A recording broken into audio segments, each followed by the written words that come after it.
Just to make sure that everybody's in the right room, this is session T03, and it's the session on value transmission and in different cultures. Okay. I have my lecture room voice. Actually, I don't think I need but they need to record. I understand. The symposium is organized by the International Research and Training Laboratory for Sociocultural Research, which is headed by Nadezhda Lebedeva, and I'm very proud to be able to say, in legal terms since February 1st, but in real terms since yesterday, I have the pride to co-head this institution for the coming 3 years until the end of 1919, and I'm very, very happy that this has now finally started. And what are you to expect? You are to expect 3 presentations, and the first presentation, in Germany we say donkey first, so the first presentation is by myself, and if you don't have any initial, say, logistic questions, then I will start. And after that we have 2 more presentations on the topic of value transmission in different cultures. Okay. So now I guess I move over here. Usually I don't like to sit, but I do have some old man's backache, so I would take the liberty to sit while we go through my presentation. And so,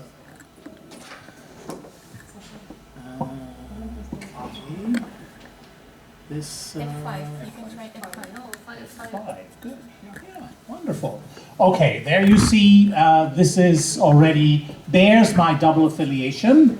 And I don't know whether this is allowed by any of the 2, but I wanted to have both logos on it, and this is what you're going to hear about. I'm going to talk about something that is not so frequently touched upon in the transmission literature, namely on peer-to-peer transmission. That is, how much do youngsters influence each other with regard to their values? And can one even study this in a, what we call, one-shot survey study? That is, you just do a survey and then you want to know something from quantitative survey research, to what extent students, adolescents influence each other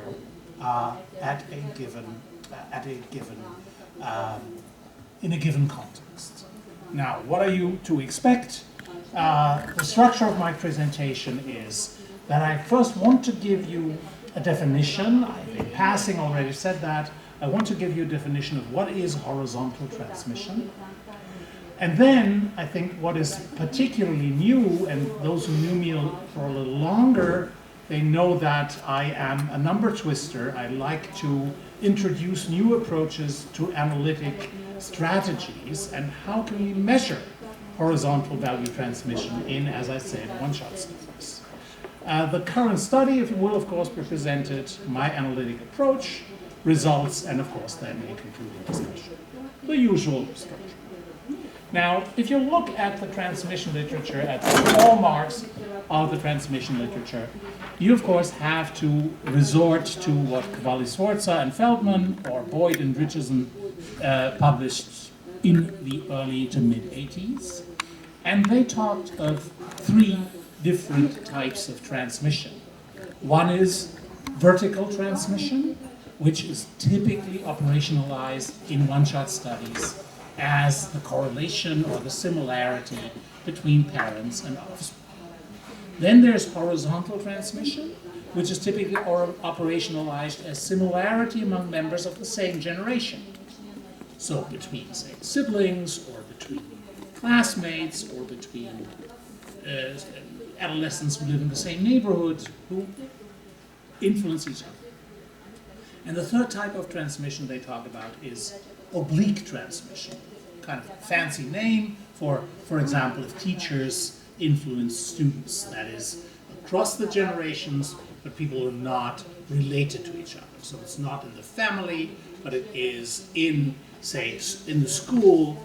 Could also be done in media studies, for example. Do media agents influence younger generation values, for example?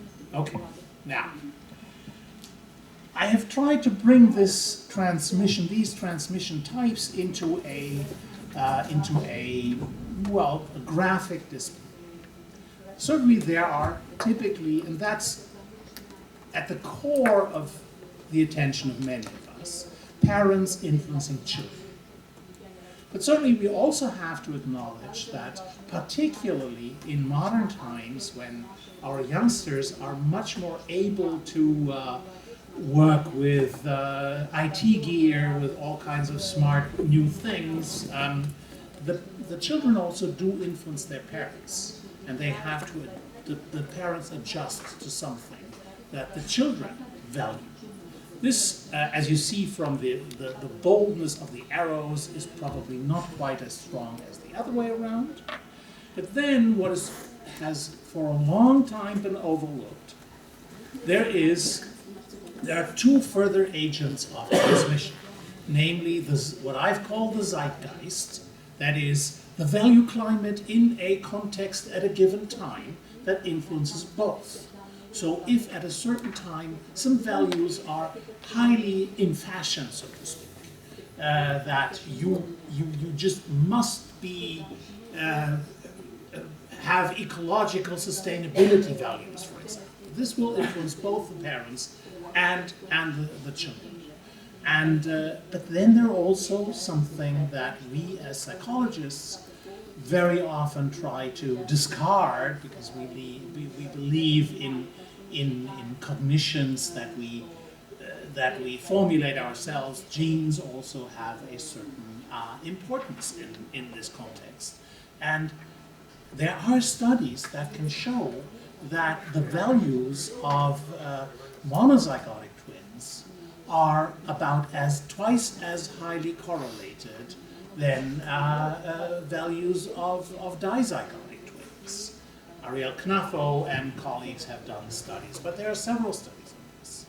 Now, if you now look at horizontal transmission, not all 4 or 3 to 4 influence paths or trajectories are in place. In horizontal transmission, that is from peer to peer, there's only the influencing of one member of the generation X to another member of the generation X. X doesn't mean anything, but a given generation. But the zeitgeist is also at play. They live at the same time of history, and the context in which they are also influences them. Now, if you have oblique, I'll just be very quick, then you have the intergenerational influence again aboard, but this is not our topic. Now, many of you in the room, of course, know this oldish version of what Shalom Schwartz has written about values. He, of course, has meanwhile introduced a new 19-facet or 19-value version, well, I don't really know whether that's to the good, but because we have always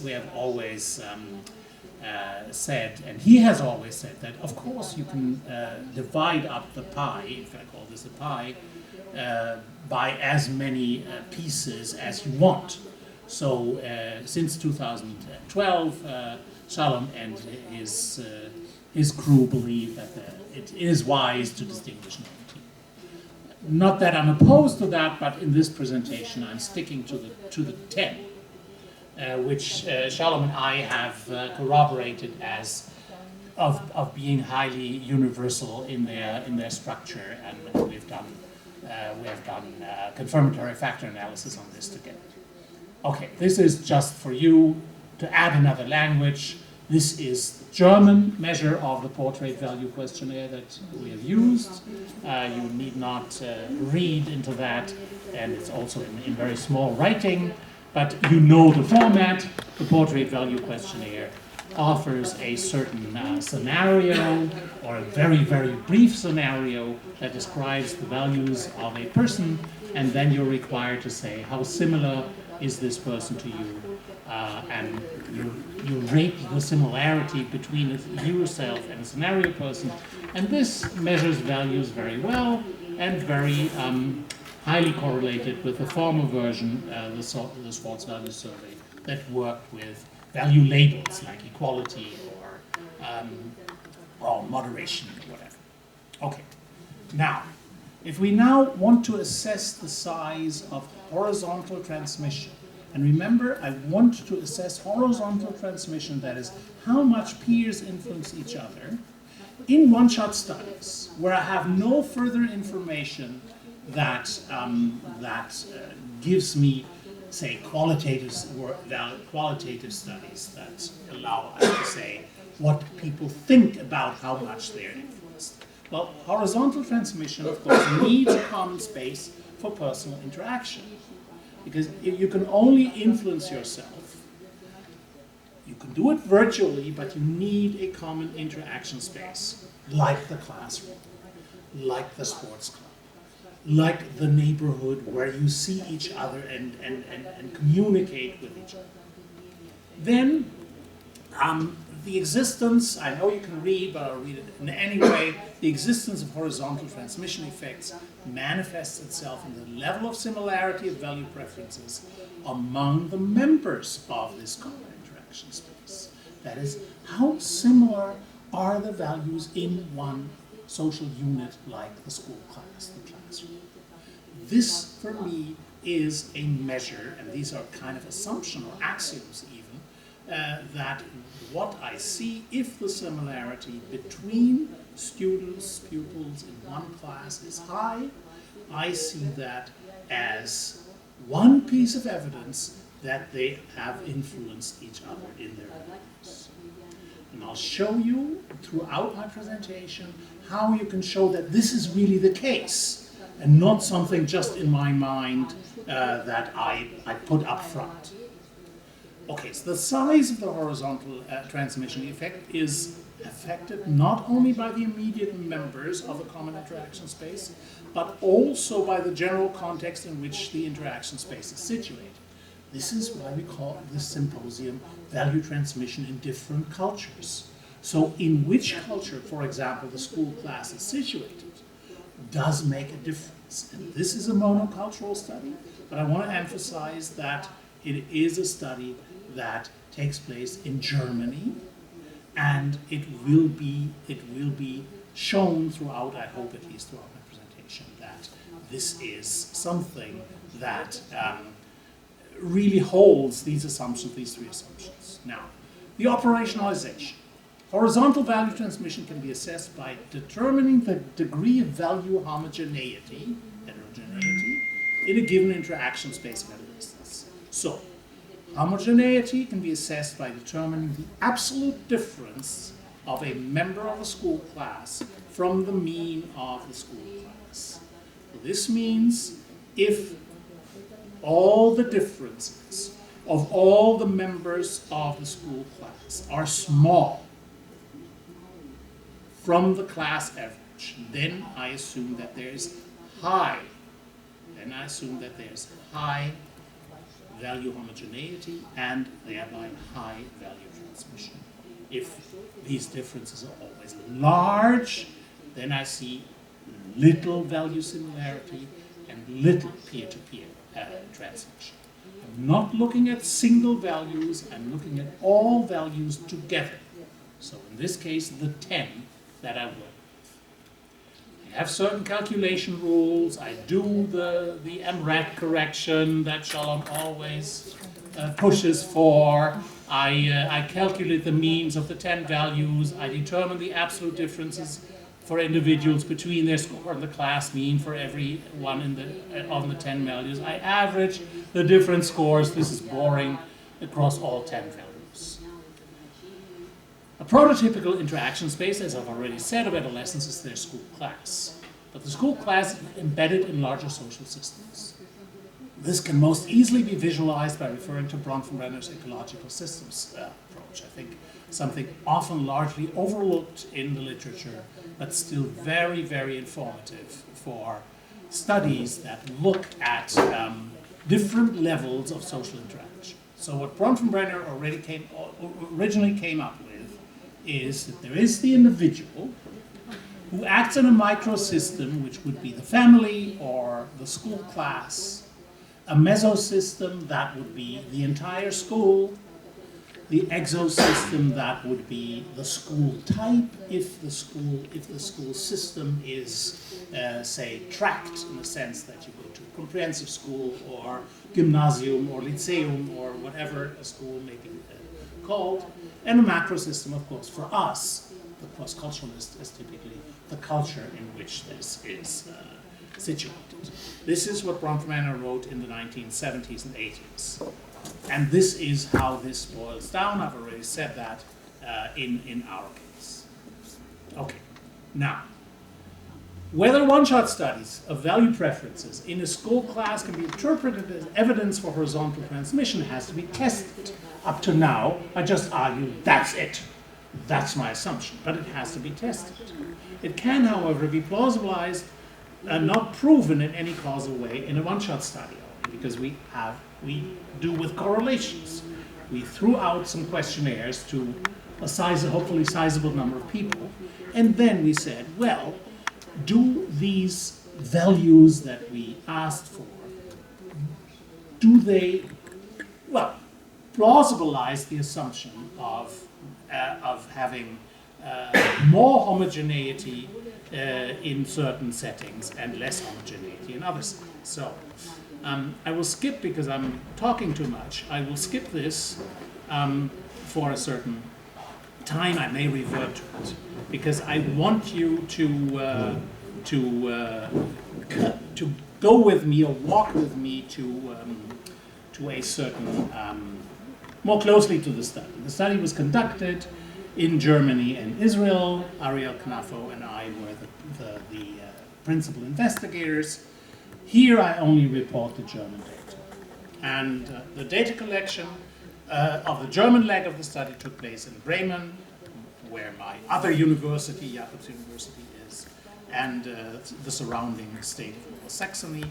And so this is a below average SES sample. So it's not an elite sample. It's low SES students, because migrants were oversampled in this study.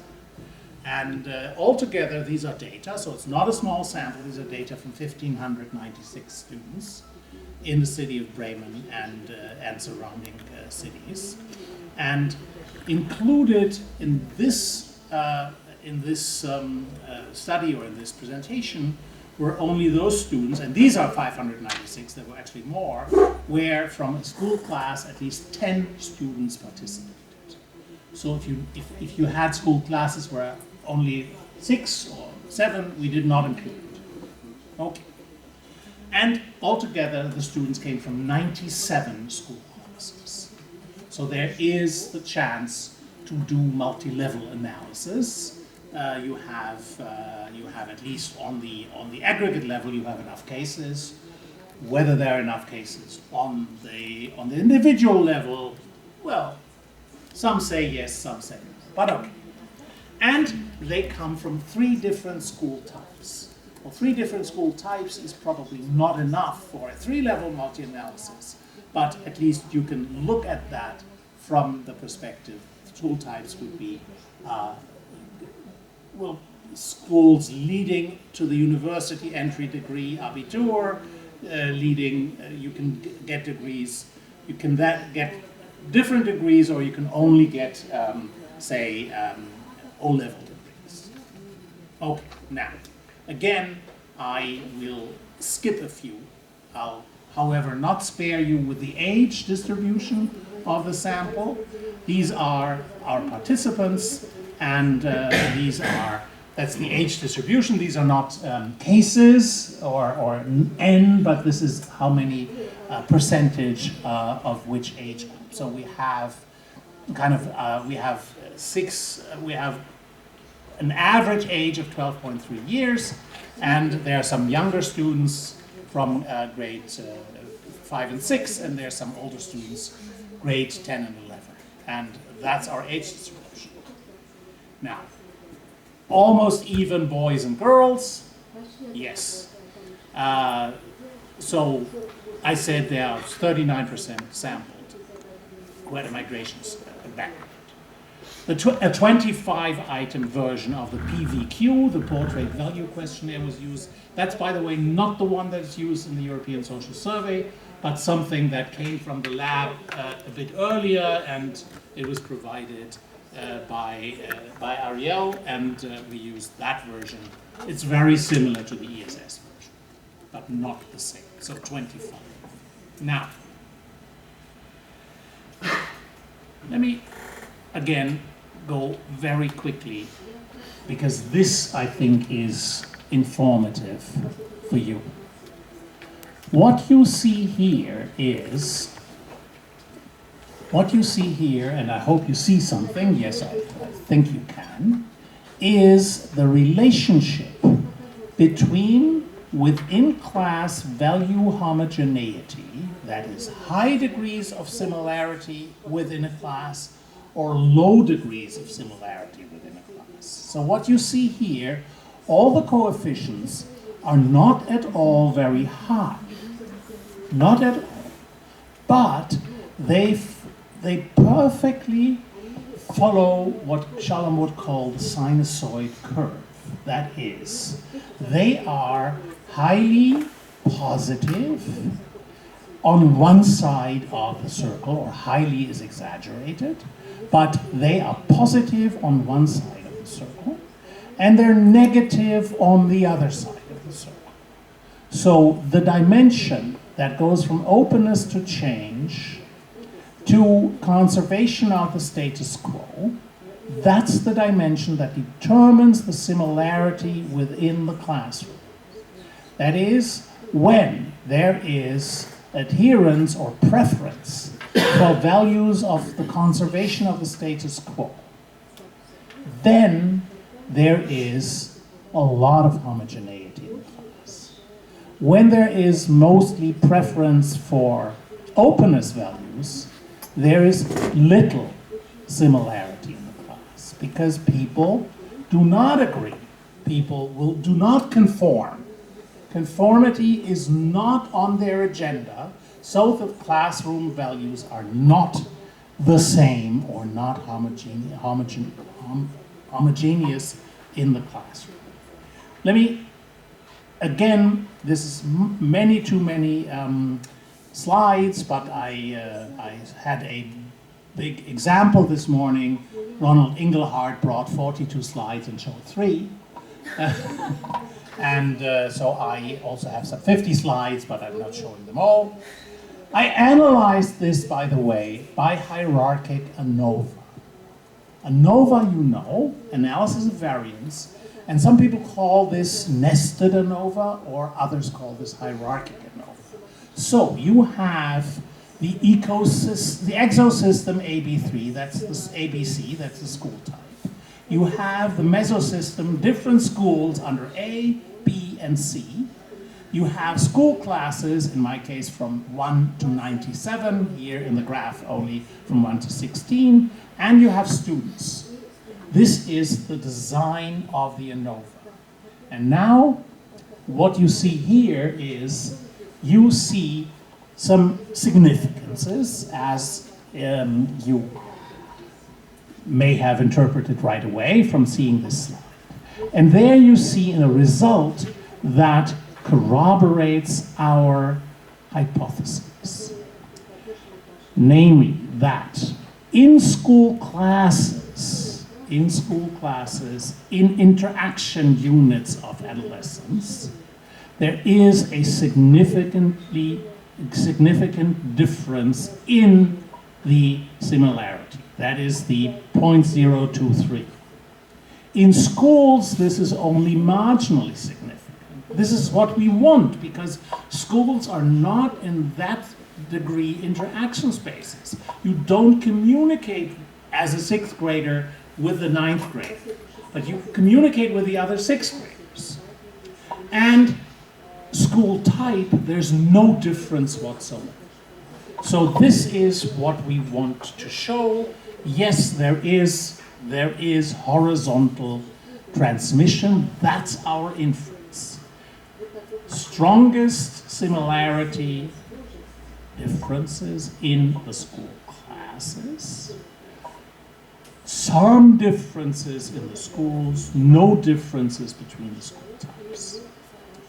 Okay, but this is not all of our analysis, and I may make the 3 minutes quite acutely. We conducted a second analysis. We said, well, does this go away if we include some other variables? Sociologists would call that control variables.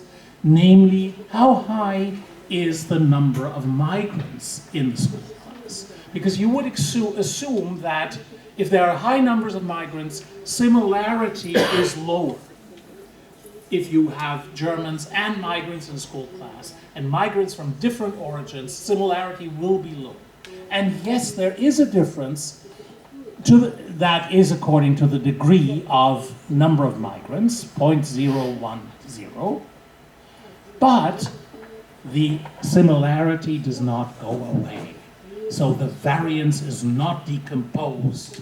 The differences between school classes not eaten up by the number of migrants.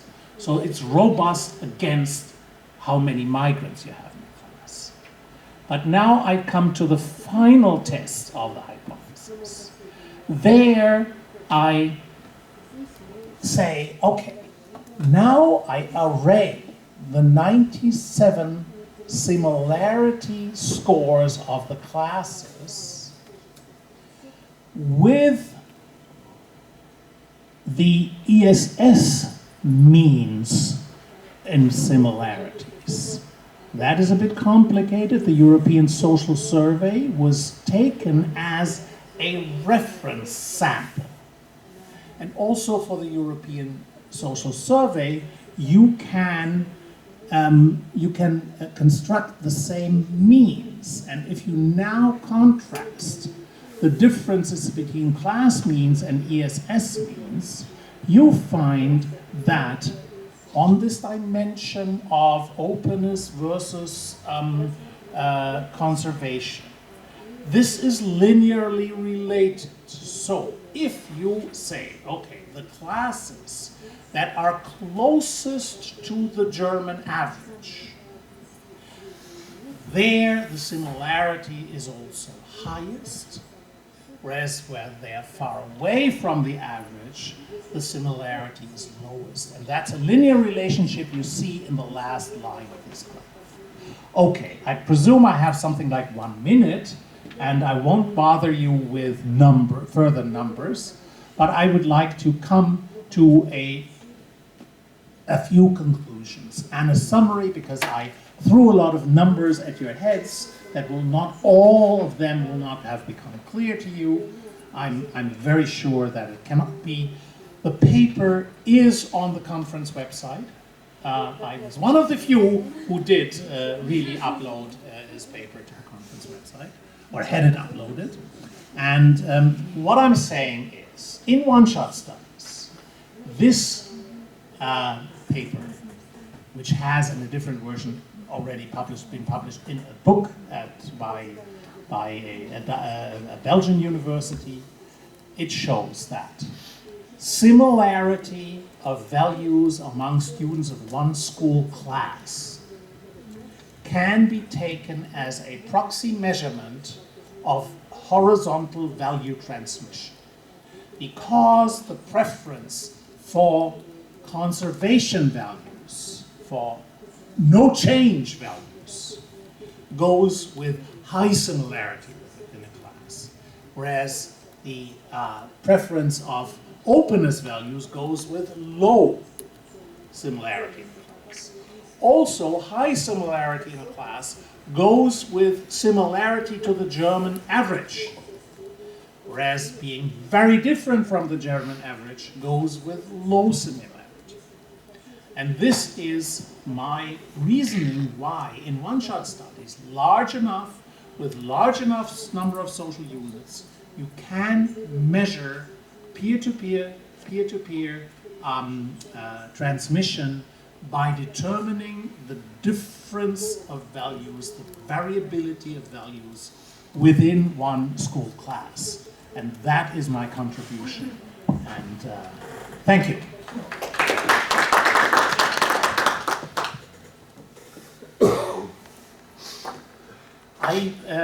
To chair my own session is a bit difficult.